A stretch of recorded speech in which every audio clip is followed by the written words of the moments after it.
Is Nikki Haley right on climate change? This is your favorite half Chinese, and let's roll it. Do you think climate change is driven by human activity? I think climate change is real, but I think the conversation has been taken so out of whack that if you look at what Biden's done with all of these subsidies, when I was at the United Nations, there was the Paris Climate Agreement. And it sounds good, like, oh, everybody needs to go take care of the environment.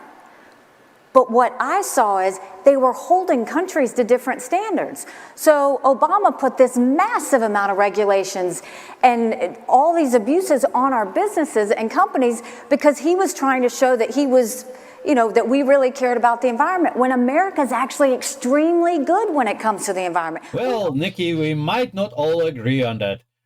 It just might not. Let's see how much truth of that is in there. The United States ranks 12 on the list of per capita carbon dioxide emissions worldwide in 2021.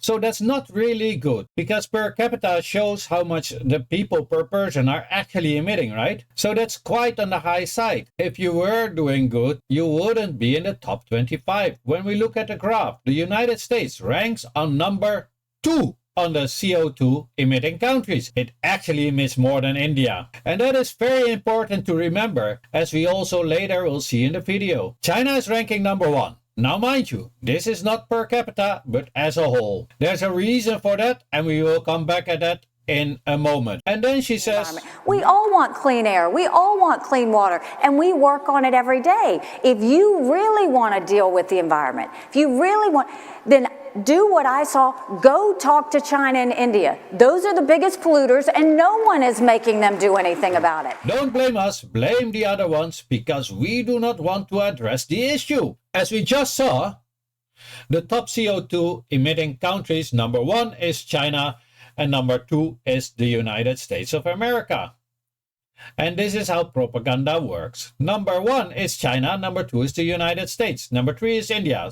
So for her to say we must talk and she means the United States must talk and blame India isn't correct. Now, when we look at per capita carbon dioxide, then we will see that China ranks number 36. So China is doing 3 times better than the United States if we calculate per capita. If we calculate per capita, what we should do, and the reason why per capita is more important is because 2 people pollute more than 1. I think everybody can agree on that. The United States has a population of 340 million people. China has a population of 1.4 billion people. So that means that the United States population is between 4 and 5 times smaller than the size of that of China.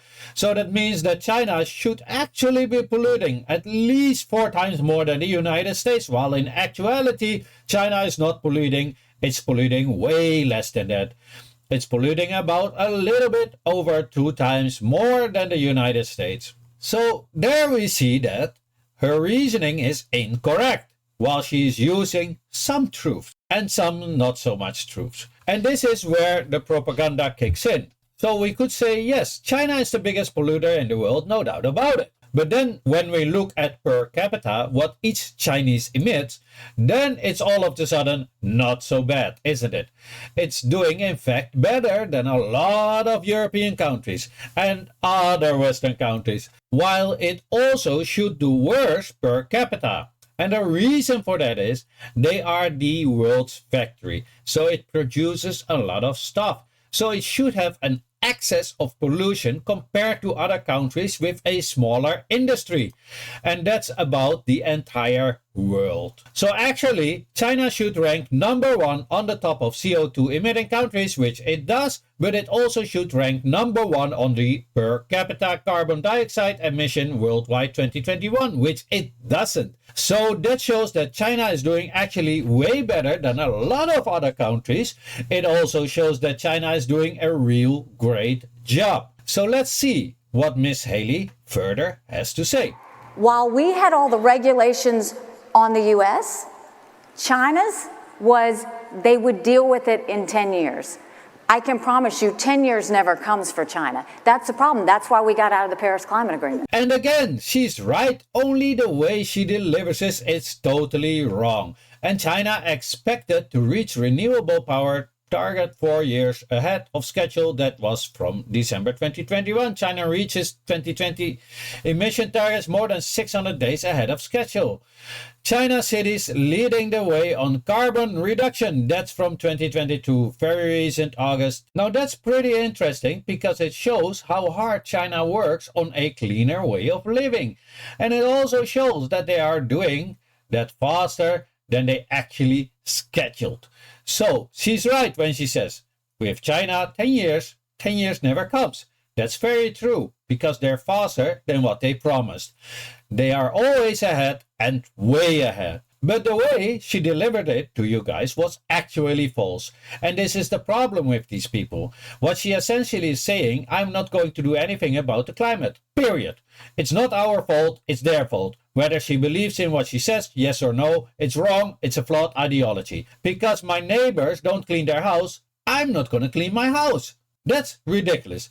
See how flawed that kind of ideology is? To get a clean earth, I'm actually quite positive about China, especially when I look at the numbers. Number 36 per capita isn't really bad when you consider they're also the world's factory. And that's something you really should consider.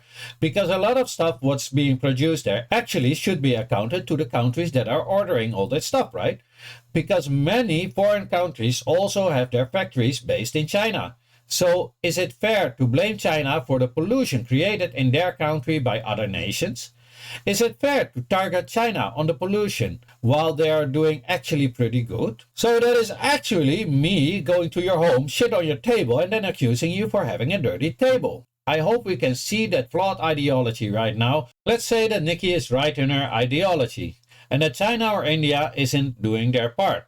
Shouldn't the United States also not be doing their part? China also isn't starting wars. Why is the United States not following them? Yes, I know there was a low-key jab. How much sense does it really make? I mean, for the highest office in the United States, to tell her citizens, we do not want clean air for you because China and India don't have clean air either. We don't want you to live in a clean environment because we think that China and India are doing worse. We need you to live in a toxic environment because we assume that China and India are doing the same. Now, if she would tell any US citizens her story in that way, how many citizens would say, yes, Nikki, you are totally right? And that's a real question. We don't want clean air. We don't want no clean environment. Nothing must be clean until China and India are clean. Anyway, that was it. This was your favorite half Chinese. Please follow and share and like and do all that fun stuff. And have a great day. Thank you for watching. Your favorite half Chinese.